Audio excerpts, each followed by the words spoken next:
Simple शुरुआत करेंगे यहाँ पर बहुत ही आसान क्वेश्चन से। विद्युत शक्ति का इकाई की बात हो रही है दोस्तों यहाँ से, तो बताइए दोस्तों यहाँ से इसकी इकाई या मात्रक क्या होता है। विद्युत शक्ति को बोलते हैं P बराबर होता है W/T और इसका मात्रक दोस्तों क्या होता है, वॉट होता है। तो विद्युत शक्ति की अगर हम बात करेंगे इसका मात्रक आपका क्या होता है, ये आपका वॉट होता है। तो जिनका भी आंसर यहाँ पर वॉट आ रहा है बिल्कुल राइट हो जाएगा। वेरी गुड क्लास, आपका सही जवाब क्या हो जाएगा मेरे प्यारे मित्रों, ये आपका यहाँ से हो जाएगा वॉट होगा इस क्वेश्चन का बिल्कुल राइट आंसर। सभी लोग वीडियो को लाइक करते रहेगा, शेयर करते रहेगा, बिल्कुल दबाकर शेयर कीजिए, वीडियो को रॉकेट बना दीजिए यहाँ पर। और अब लेकर चलेंगे आपको आगे। अगला क्वेश्चन आपके सामने आपको दिया गया है, इसको आप लोग बताइए। विद्युत शक्ति की इकाई मैंने आप लोग को क्या बताया, तो यहाँ से आपका राइट आंसर यहाँ से क्या हो जाएगा, वॉट हो जाएगा। चलिए अब बढ़ते हैं आगे। सदिश और अदिश राशियां पढ़ी होंगी, वेक्टर और स्केलर। तो कौन सी राशि सदिश नहीं है, सदिश नहीं है यानी कि दोस्तों पूछ रहा है इनडायरेक्टली वे में आपका अदिश पूछ रहा है। केवल परिमाण की आवश्यकता किसी में होती है। देखिए विस्थापन के लिए दिशा जरूरी है, वेग के लिए दिशा जरूरी है, बल के लिए दोस्तों दिशा जरूरी है। तो यहां से आपका राइट आंसर मेरे प्यारे मित्रों क्या हो जाएगा, आयतन हो जाएगा। तो आयतन के लिए केवल परिमाण की आवश्यकता होती है, परिमाण की आवश्यकता होती है, ना कि दिशा की। तो इसलिए आपका राइट आंसर यहां से क्या हो जाएगा, आयतन हो जाएगा आपका राइट आंसर। जिनका भी आंसर आयतन आ रहा है बिल्कुल राइट है। वेरी गुड क्लास, बहुत बढ़िया कर पा रहे हैं आप लोग। वीडियो को लाइक और शेयर जरूर कर दीजिएगा जिस सभी लोग पढ़ पाए, क्योंकि ग्रुप डी के एग्जाम में बहुत टफ आने वाला क्वेश्चन नहीं है, सिंपल ही क्वेश्चन आएगा और ऐसे ही क्वेश्चन पूछे जाएंगे जो 9th क्लास में, 10th क्लास में, फिजिक्स में, केमिस्ट्री में, बायोलॉजी में जो आपने पढ़े होंगे अपने क्लासेस में, वही सारे क्वेश्चन आपको रखे मिलेंगे, क्योंकि इससे बाहर जा ही नहीं सकता। ये ग्रुप डी है जनाब। तो 1 नैनोमीटर आपका होता है। तो मैं अगर इस क्वेश्चन की बात करूंगा तो किसके बराबर होता है, तो मेरे प्यारे प्यारे मित्रों आपका राइट आंसर हो जाएगा 10⁻⁻7 सेंटीमीटर कह रहा है। बाकी आप लोगों ने पढ़ा होगा कि 1 नैनोमीटर होता है 10⁻⁻9 मीटर का होता है, लेकिन यहाँ पर सेंटीमीटर है। तो सेंटीमीटर आप लोग जानते हो यहाँ से 1 मीटर में 100 सेंटीमीटर होते हैं, इसलिए हमारे जीरो कैंसिल हो जाएंगे। तो माइनस का 9 क्या होगा, प्लस का 2 जुड़ जाएगा और मीटर हमारा सेंटीमीटर में कन्वर्ट हो जाएगा।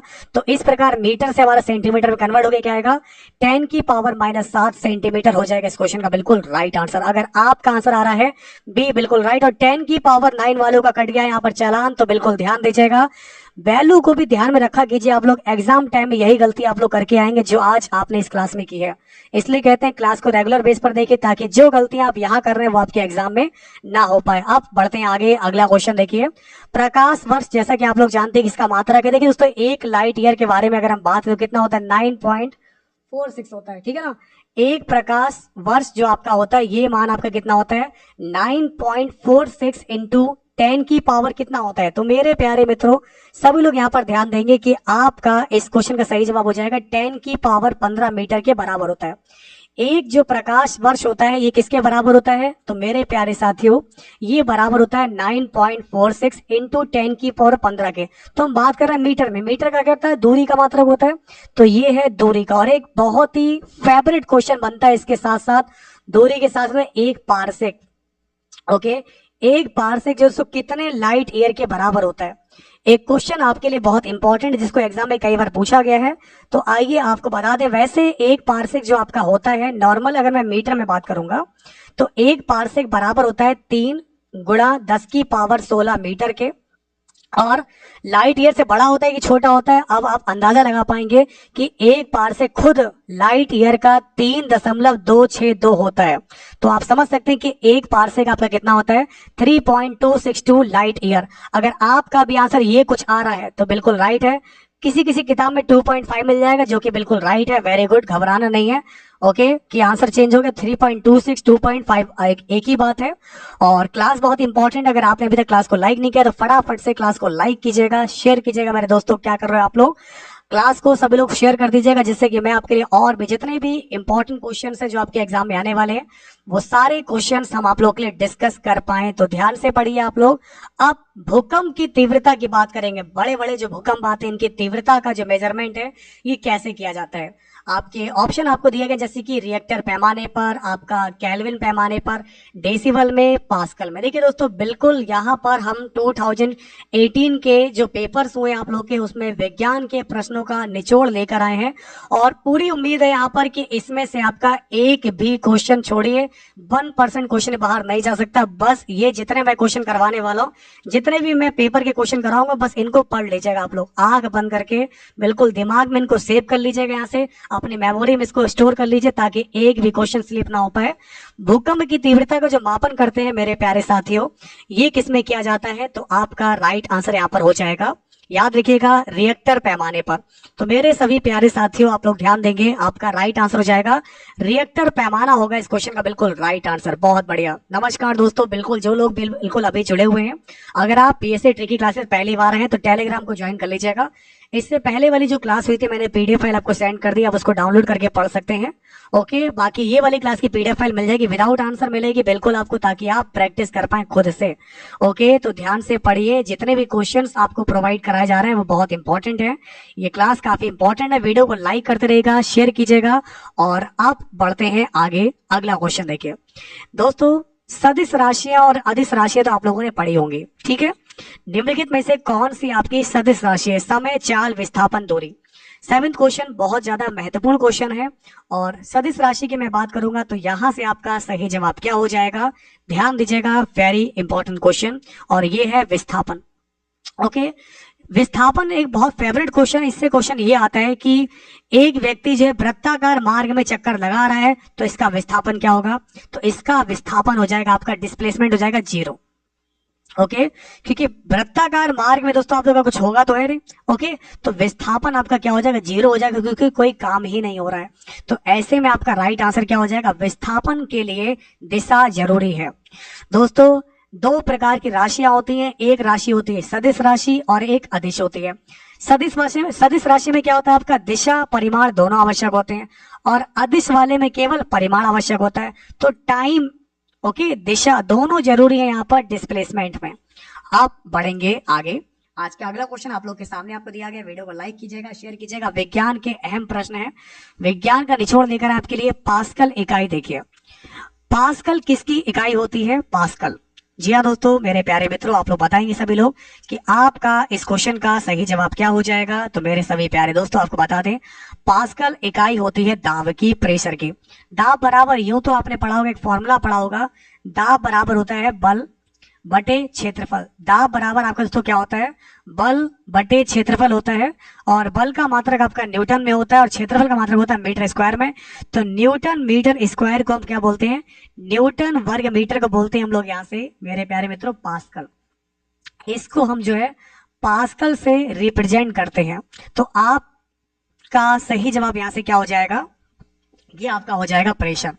तो बिल्कुल प्रेशर मत लीजिए, ध्यान से पढ़ते रहिए। जो भी क्वेश्चन सिंपल हैं, ग्रुप डी है एग्जाम, ये बात दिमाग से निकालिए, बहुत टफ होने वाला है। बस जितना पढ़ाया जा रहा है आराम से आप पढ़ लीजिए, इसी में से आप लोग का पूरा पेपर हो जाएगा। लेकिन मैथ, रीजनिंग, पेपर, साइंस, ये सारी क्लास देखते रहिए। सारी क्लास जो भी बीएससी ट्रिकी क्लासेस चल रही है, एक भी क्लास को मिस मत कीजिएगा आप लोग। तो जिनका भी आंसर यहाँ पर दाव आ रहा है बिल्कुल राइट है, आप लोग बिल्कुल सही कर पा रहे हैं। और क्लास जिसको भी अच्छी लग रही है, और अगर आप क्लास को शेयर नहीं कर रहे हो भाई, क्लास को शेयर कीजिए, लाइक करते रहिए दोस्तों यहाँ से, ताकि हमारा भी जो है मनोबल बढ़ा रहे और हम भी आपके लिए सारे क्वेश्चन करवा पाए जो आपके एग्जाम के लिए काफी इंपॉर्टेंट है। अगला क्वेश्चन आपके सामने, इसको देखिए। निम्न में से कौन सी एक ऊष्मा की इकाई नहीं है?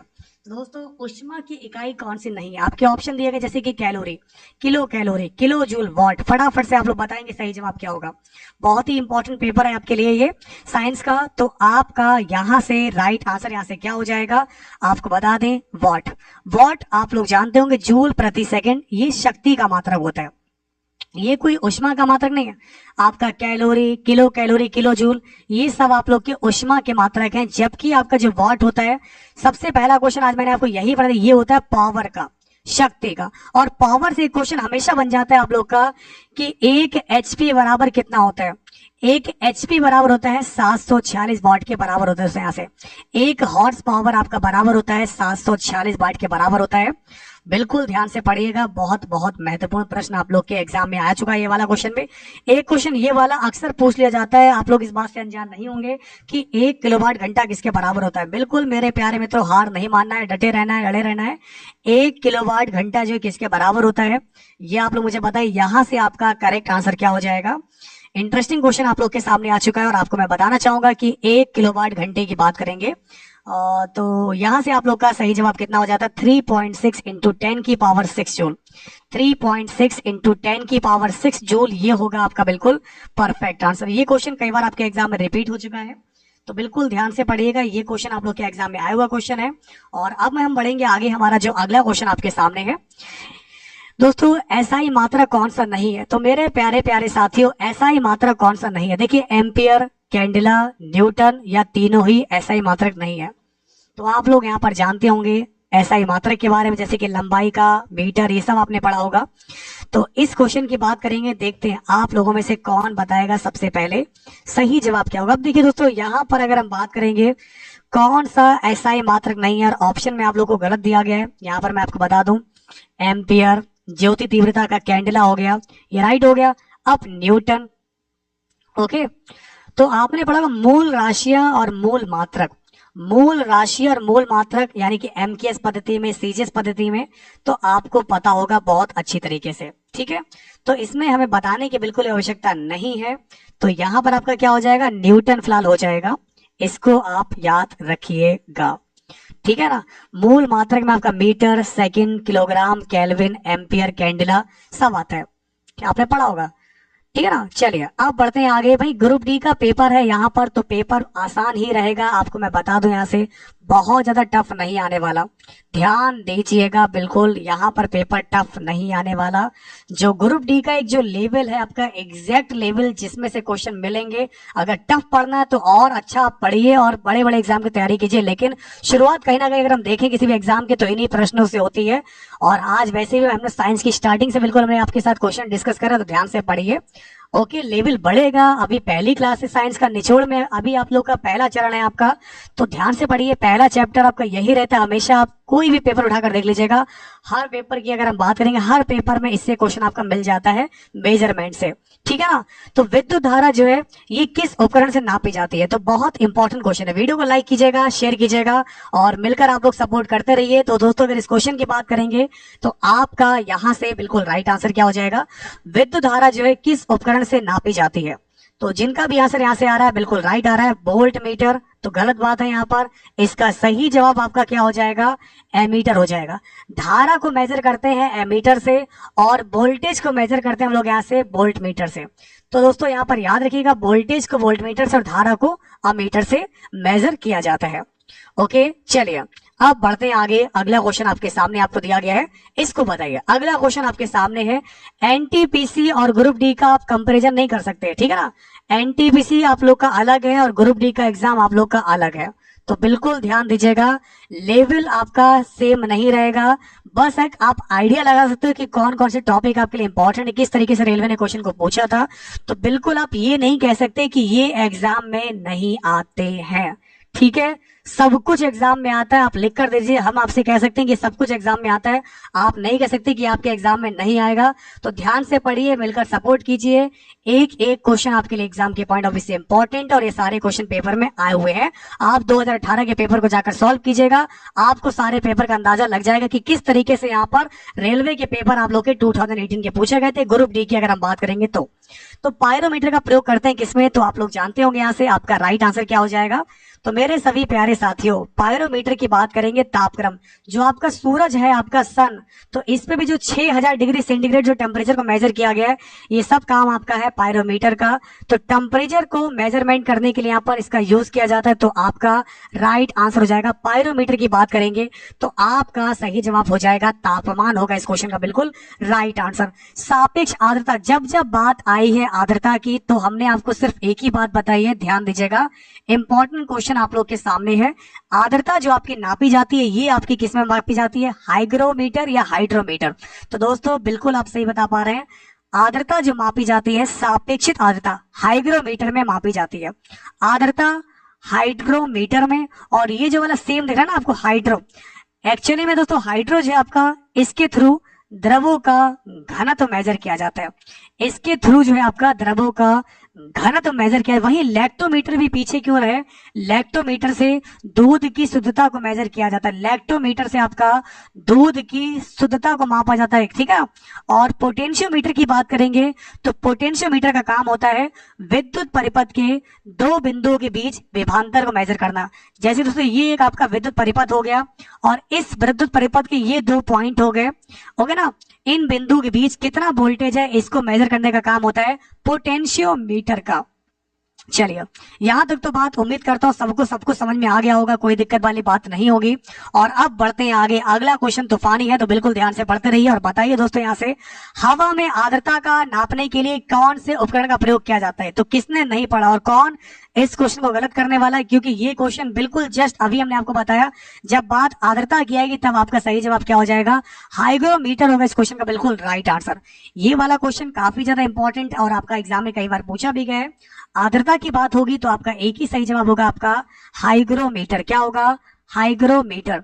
जबकि स्पेक्ट्रम मापने का यंत्र होता है स्पेक्ट्रोमीटर, और गैस के आयतन में होने वाला परिवर्तन, जी हाँ दोस्तों, यूडियोमीटर का नाम आपने सुना होगा। अगर आपको नहीं याद है तो आपको हम बताना चाहेंगे दोस्तों कि यूडियोमीटर में जो अगर हम बात करेंगे गैसों के आयतन में होने वाला परिवर्तन है दोस्तों, यहाँ से तो गैस में, ठीक है ना, गैसों के आयतन में होने वाले परिवर्तन को मापा जाता है यूडियोमीटर से।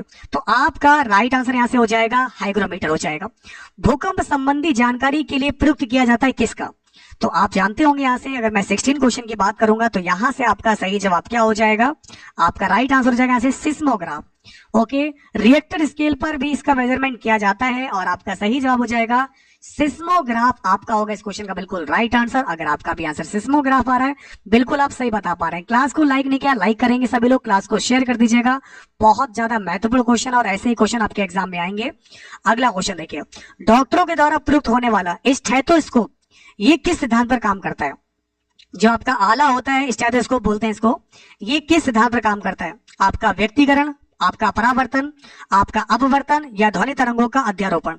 ये वाला बहुत बहुत ज्यादा महत्वपूर्ण क्वेश्चन है आप लोग के सामने और आपको मैं बताना चाहूंगा, ये आप लोग का यहां से राइट आंसर आपका क्या हो जाएगा? फटाफट से आप लोग बताइए।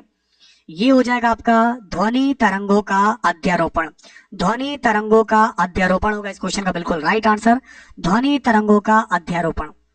चलिए, आप लेकर चलते हैं आपको आगे। अगला क्वेश्चन आपके सामने है, इसको देखिए दोस्तों। पारे का जो आपका साधारणतया तापमापी यंत्रों में उपयोग किया जाता है, क्योंकि इसकी विशेषता क्या है? उच्च घनत्व है, उच्च द्रव्यता है, या फिर दोस्तों आपका यहाँ से उच्च संचालन शक्ति है, या उच्च विशिष्ट ऊष्मा है। तो आज अगर आप जो यहाँ पर क्वेश्चन सही कर रहे हैं ना, तो आपके एग्जाम में भी सारे क्वेश्चन सही होंगे, गलत नहीं हो सकते। तो बिल्कुल ध्यान से कीजिएगा, एक भी क्वेश्चन आपका गलत नहीं होना चाहिए। हाँ, पीडीएफ फाइल आपको मिलती है टेलीग्राम पर, टेलीग्राम को ज्वाइन कर लीजिएगा, वहां पर आपको सारी पीडीएफ फाइल मिलती रहेंगी समय से। बस आप जो है टेलीग्राम को ज्वाइन कर लीजिएगा। अगर आप सिलेक्शन पाना चाहते हैं तो टेलीग्राम जुड़े रहिए, बीएससी ट्री की क्लासेस की सारी क्लास देखिए और पीडीएफ फाइल को पढ़ते रहिए, क्योंकि वहां पर आपको ओनली ऑन क्वेश्चन मिल रहे हैं। तो ध्यान से आप लोग पढ़िए, ठीक है। चलिए, अब बढ़ते हैं आगे। अगला क्वेश्चन आपके सामने आपको दिया गया है। तो मेरे सभी प्यारे साथियों, पारे का साधारणतया ताप मापी यंत्रों में उपयोग किया जाता है, क्योंकि विशेषता इसकी ये है हाई एक्सपेंशन एबिलिटी, उच्च संचालन शक्ति। उच्च संचालन शक्ति, ये कई सारी परीक्षाओं में पूछा गया क्वेश्चन है। अब बढ़ते हैं आगे। अगला क्वेश्चन आपके सामने है, समय मापक विज्ञान बताइए। Horology, cosmology, tomography, hydrology. तो आपका सही जवाब क्या होगा बताइए।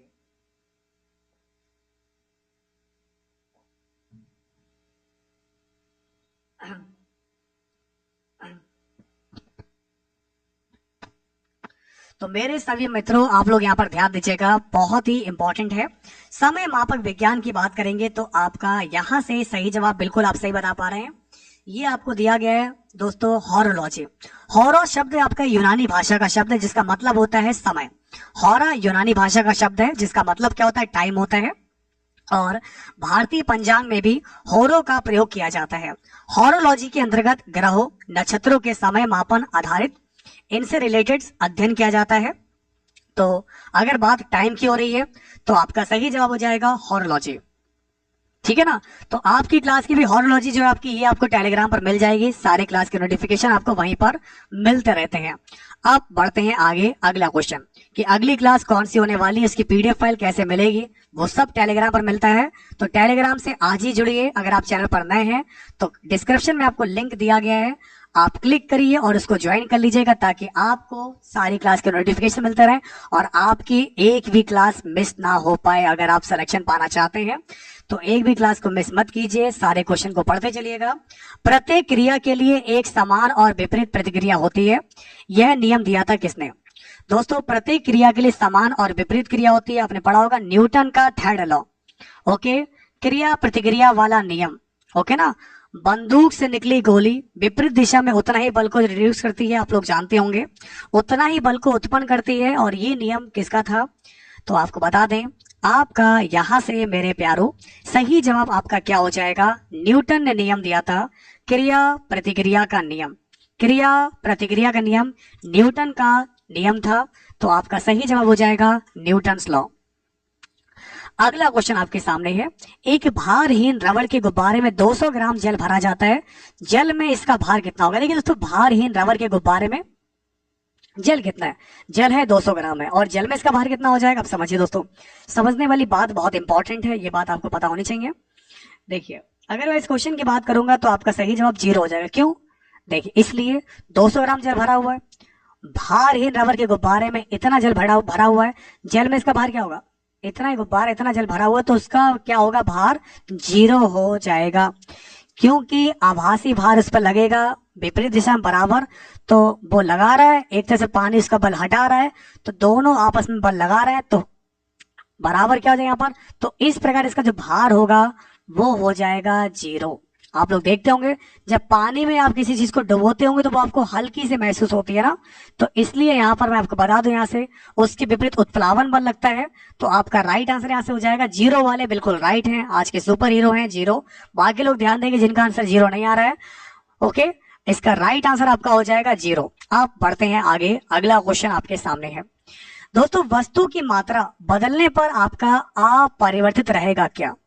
अगर वस्तु की मात्रा बदलती है तो कौन सी चीज नहीं बदलेगी, उसका आयतन, उसका भार, उसका द्रव्यमान, या उसकी डेंसिटी। ये वाला क्वेश्चन आपके एग्जाम में पूछा गया, एक बहुत ज्यादा महत्वपूर्ण क्वेश्चन है। तो दोस्तों चलिए आप लोग बताइए आपका राइट आंसर क्या हो जाएगा। फटाफट से आप लोग बताएंगे कि इस क्वेश्चन का आपका सही जवाब क्या होगा। काफी इंपॉर्टेंट क्वेश्चन आप लोगों को दिया गया है, और आपका राइट आंसर क्या हो जाएगा, ऑप्शन डी दिया गया है, डेंसिटी, घनत्व। जी हाँ साथियों, घनत्व बराबर ही होता है द्रव्यमान इनटू आयतन। तो अगर वस्तु की मात्रा को बदलेंगे तो भी आपका ये आपका डजंट चेंज नहीं होता है, और ये क्या है आपका घनत्व, डेंसिटी। भार बराबर होता है द्रव्यमान इनटू गुरुत्वीय त्वरण, और डेंसिटी बराबर होता है द्रव्यमान इनटू आयतन। ओके, तो आपका राइट आंसर हो जाएगा डेंसिटी, घनत्व।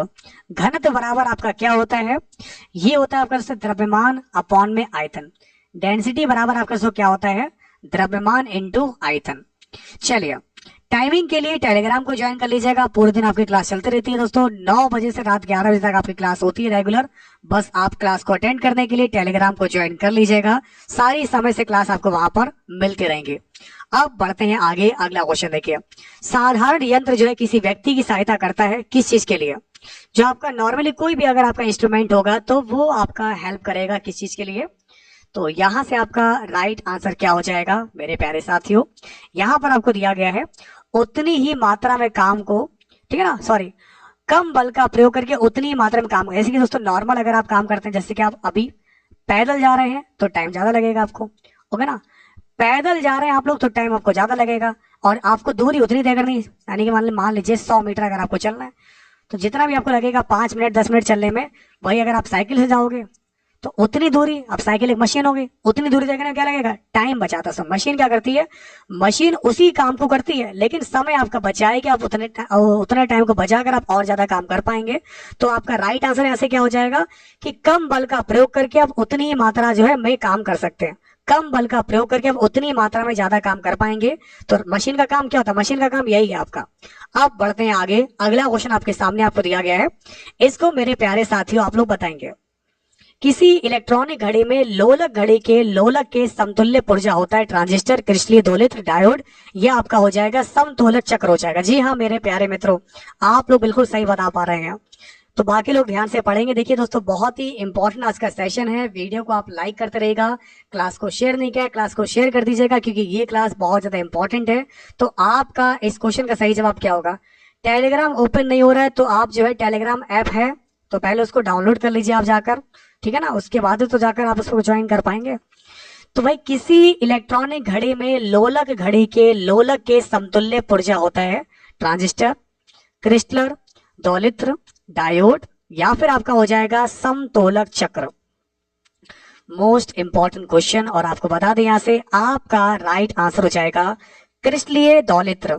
तो दोस्तों जिनका भी आंसर यहां से आ रहा है क्रिस्टलीय दोलित्र बिल्कुल राइट हो जाएगा, और आपका यहां से जो राइट आंसर हो जाएगा ऑप्शन नंबर बी हो जाएगा। ठीक है, तो जिनका भी आंसर यहां से ऑप्शन बी आ रहा है बिल्कुल राइट है। वेरी गुड क्लास, बहुत बढ़िया। आप बढ़ते हैं आगे, नेक्स्ट क्वेश्चन देखिए। निम्न सिद्धांत पर रॉकेट का, देखिए रॉकेट की बात करेंगे। रॉकेट जो है आपका ये किस सिद्धांत पर काम करता है? एवोगाड्रो, ऊर्जा संरक्षण, संवेग संरक्षण, या फिर आपका हो जाएगा बर्नौली सिद्धांत। हाँ, ये वाला क्वेश्चन भी कई बार आपके एग्जाम में पूछा गया, इंपॉर्टेंट क्वेश्चन है, तो आप लोग ध्यान से पढ़िए। यही वो क्वेश्चन है जो आपके एग्जाम में आने वाले हैं। बिल्कुल इनमें से एक भी क्वेश्चन बाहर नहीं आ सकता, आपको ध्यान से पढ़ना है। एक एक क्वेश्चन, बिल्कुल कोई भी क्वेश्चन मिस नहीं करता है। जो भी बीएससी क्लास पर आपका चल रहा है आप ध्यान से पढ़ते रहिए। जो भी आपकी क्लास हो रही है, आपके जो सौरभ सरकार आ रहे हैं, शिवम सरकार आ रहे हैं, वो ध्यान से पढ़ते रहेगा। ओके, बिल्कुल डिटेल से आप पढ़िए उनके साथ, और मैं आप लोग की प्रैक्टिस कराने के लिए हो ही मैं आपको सारे क्वेश्चन करा ही रहा हूँ। कम टाइम में ज्यादा क्वेश्चन पढ़ेंगे हम लोग। तो निम्न सिद्धांत पर रॉकेट कार्य करता है। रॉकेट की जब बात करेंगे यहाँ पर, तो आप भी क्लास को रॉकेट बना दीजिए, वीडियो को लाइक और शेयर करके। ऑप्शन नंबर सी है आपका संवेग संरक्षण। M1B1 बराबर होता है M2B2। जैसे कि रॉकेट की अगर यहाँ पर बात करेंगे यहाँ पर, तो इससे जो पीछे गैस और ये जो आग रिलीज होती है वो विपरीत दिशा में फोर्स पैदा करती है, और उसके विपरीत में यहाँ पर ये ग्रेविटी के अपोजिट में उतना फोर्स जो है रिड्यूस करता है। तो इसीलिए दोस्तों ये उठने में इसकी मदद कर पाता है, और ये आपका आसमान में उड़ पाता है। ओके, तो ये रूल इसमें अप्लाई होता है आपका कौन सा प्रिंसिपल? संवेग, मोमेंटम कंजर्वेशन। मोमेंटम कंजर्वेशन होगा इसका बिल्कुल राइट आंसर।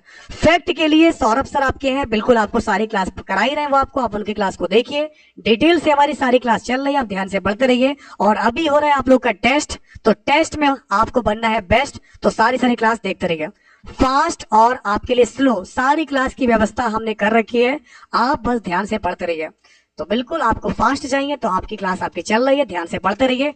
कम टाइम में अच्छा पढ़े, ज्यादा पढ़े तो आप क्लास को देखते रहिए, और सारे टेस्ट पेपर को अटेम्प्ट कीजिए। डिटेल से पढ़ने के लिए भी आपकी क्लास रेगुलर बेस पर चल रही है, उसको भी जरूर देखा कीजिए। वहां से आपके सारे कॉन्सेप्ट क्लियर हो जाएंगे। अगर कुछ यहाँ से समझ में नहीं आता है तो वहां से पक्का आपको सब कुछ समझ में आ जाएगा। तो किसी पिंड का भार आपका क्या होता है बताइए? देखिए पिंड का जो भार होता है पृथ्वी तल पर सब जगह समान होता है, क्या ये बात सच है? ध्रुवों पर सबसे ज्यादा होता है, विषुवत रेखा पर सबसे ज्यादा होता है, या मैदानों की अपेक्षा पहाड़ों पर अधिक होता है? देखिए ये वाले क्वेश्चन की अगर हम बात करेंगे, ये वाला क्वेश्चन मैंने बहुत बार आपके साथ डिस्कस किया है।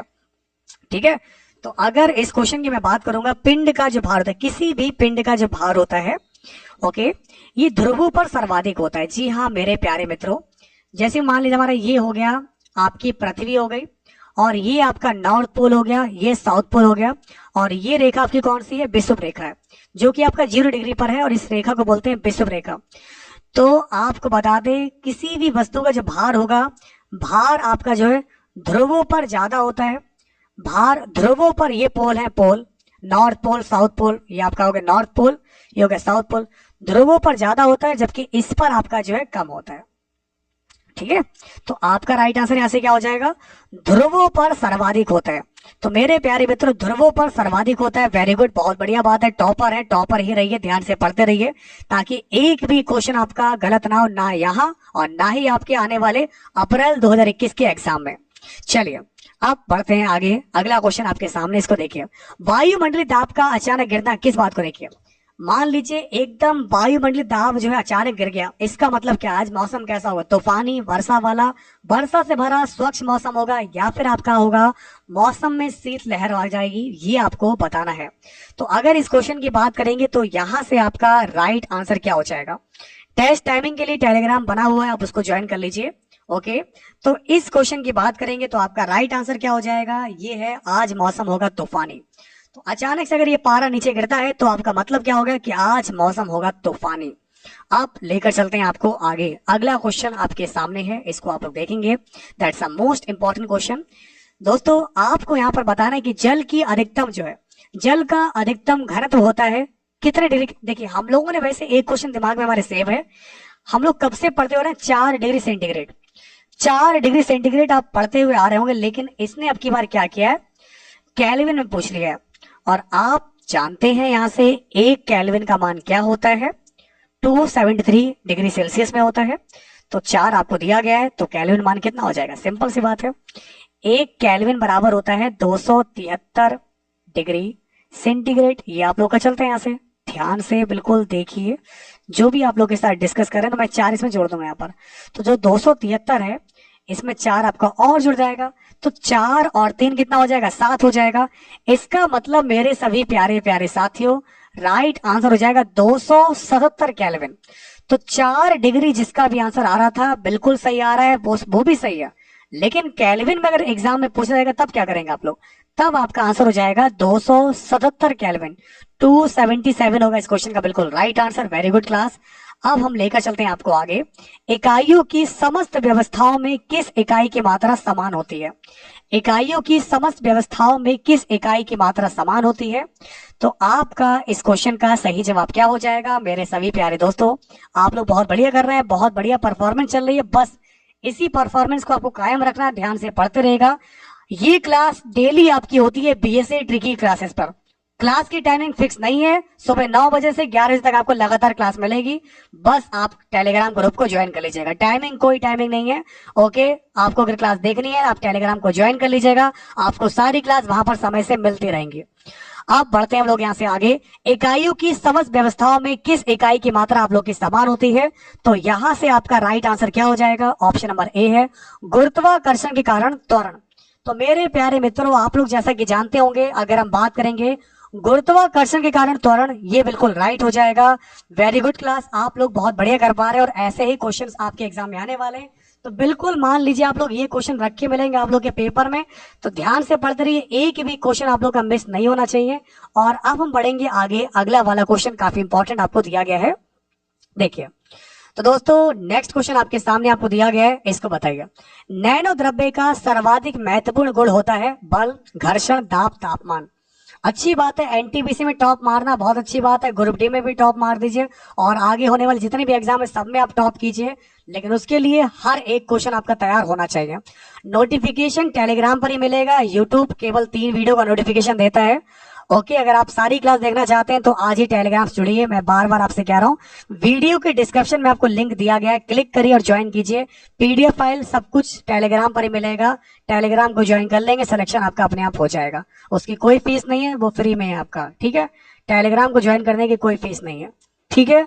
अब बात करते हैं हम लोग यहाँ से, नैनो द्रव्य का सर्वाधिक महत्वपूर्ण गुण होता है, तो इसका राइट आंसर हो जाएगा आपका घर्षण, हो जाएगा फ्रिक्शन। जी हाँ मेरे प्यारे मित्रों, अगर आपका आंसर आ रहा है फ्रिक्शन, बिल्कुल राइट हो जाएगा। इसको देखिए, आप ले चलते हैं आपको आगे। अगला क्वेश्चन आपके सामने आपको दिया गया है, इसको देखिए। अगला क्वेश्चन आपके सामने आपको दिया गया है, ध्यान दीजिएगा। तो मेरे प्यारे मित्रों, पृथ्वी का पलायन वेग जानते हैं आप लोग? ये पलायन वेग क्या दोस्तों? पलायन वेग का मतलब यहां से ये होता है कि हम इतनी स्पीड से किसी चीज को फेंकें कि वो पृथ्वी के वायुमंडल से बाहर चली जाए और स्पेस में जाए। फिर पृथ्वी पर किसी चीज को इतनी स्पीड से यहां से फेंकना, इतनी ज्यादा स्पीड से कि जैसे ही उसे फेंके वो सीधे स्पेस में पहुंच जाए, उसके लिए उस वस्तु की स्पीड कितनी होनी चाहिए? तो पलायन वेग बोलते हैं 11.2 किलोमीटर प्रति सेकंड। यानी सो इतनी ज्यादा स्पीड होनी चाहिए मेरे प्यारे मित्रों कि 1 सेकंड में, इतना ज्यादा स्पीड होनी चाहिए कि 1 सेकंड में 11.2 किलोमीटर पार लग जाना चाहिए। यहाँ पर कहानी समझ रहे हैं? 1 सेकंड में इतना किलोमीटर, अगर इतने स्पीड से आप फेंकोगे तो वो चीज धरती पर वापस लौटकर नहीं आने वाले। जी हाँ साथियों, वो चीज धरती पर वापस लौटकर नहीं आने वाली। बिल्कुल आप सही कर पा रहे हैं, बहुत बढ़िया दोस्तों। वीडियो को लाइक नहीं किया, लाइक कीजिएगा, क्लास को शेयर कर दीजिएगा। बिल्कुल यहाँ पर एक एक क्वेश्चन जो भी बताया जा रहा है बहुत इंपॉर्टेंट, और ये सारे क्वेश्चन आपके एग्जाम में पूछे गए और इस बार यही सारे क्वेश्चन आपको पेपर में मिलेंगे। आप इसको देखिए, समान गति से चलते हुए हवाई जहाज से एक पत्थर गिराया जाता है। एक हवाई जहाज एक सेम स्पीड से उड़ रहा है। मेरे प्यारे मित्रों आप लोग ध्यान दीजिएगा, आपका बहुत महत्वपूर्ण क्वेश्चन है। समान गति से चलते हुए हवाई जहाज से एक पत्थर गिराया जाता है जो पायलट द्वारा देखा गया है। तो पत्थर का पथ कैसा होगा? कई लोग इसमें अक्सर कंफ्यूज हो जाते हैं और गलत जवाब लगाकर आते हैं। देखना चाहेंगे कि आप लोगों में से कौन कौन यहाँ पर गलत बताने वाला है। देखिए बहुत बढ़िया दोस्तों क्वेश्चन आपके सामने है, इसको देखिए। तो मेरे प्यारे मित्रों, अगर मैं इस क्वेश्चन की बात करूंगा तो आपका यहां से सही जवाब क्या होगा, इसके लिए मैंने आप लोग को बताया था 25 तारीख को सुबह 11 बजे ठीक है। आपको ट्विटर पे जाकर जो अभियान के लिए मैंने आपको बताया था सुबह वाली क्लास में, उसको जाकर आप लोग रिट्वीट कीजिएगा। हमने भी रिट्वीट कर दिया। बीएससी ट्रिकी क्लास आपके साथ है। आपको कुछ करने की गलत करने की आवश्यकता नहीं है। नेगेटिव नहीं बोलना है आप लोग को, पॉजिटिव रहिए और जो आपसे कहा गया है सब लोग आपके साथ हैं। बिल्कुल आप ध्यान से पढ़िए, मेहनत कीजिए, हार नहीं माननी है और लगे रहना है बिल्कुल। तो समान गति से चलते हुए हवाई जहां से एक पत्थर गिराया जाता है, पायलट देखता है यहाँ पर कि वो पत्थर कैसा गिर रहा है आपका, बिल्कुल सीधे रकम। जी हाँ दोस्तों, पत्थर जहां से फेंका गया वो बिल्कुल वैसा ही गिर रहा है, लेकिन हवाई जहाज आप लोग का आगे बढ़ चुका है तो उसको लगता है कि पत्थर आप लोग का पीछे है, लेकिन जबकि इसकी विपरीत होता उल्टा है। हवाई जहाज आगे बढ़ रहा है, पत्थर अपनी दिशा में बराबर बना हुआ और सीधा बिल्कुल नीचे गिरेगा। तो यहां पर आपका आंसर हो जाएगा स्ट्रेट। ठीक है, तो जिनका भी आंसर यहाँ पर स्ट्रेट आ रहा है बिल्कुल राइट हो जाएगा। सही जवाब आप लोग का हो जाएगा स्ट्रेट होगा बिल्कुल आपका करेक्ट आंसर। अब बढ़ते हैं आगे। अगला क्वेश्चन आपके सामने है, निम्न में से कौन कांच का गहरा नीला रंग प्रदान करता है। तो चलिए मेरे प्यारे मित्रों, आप लोग के सामने आपको दिया गया है, इसको आप लोग यहाँ पर ध्यान दीजिएगा। बहुत बहुत इंपॉर्टेंट क्वेश्चन आपके सामने है, इसको देखिए।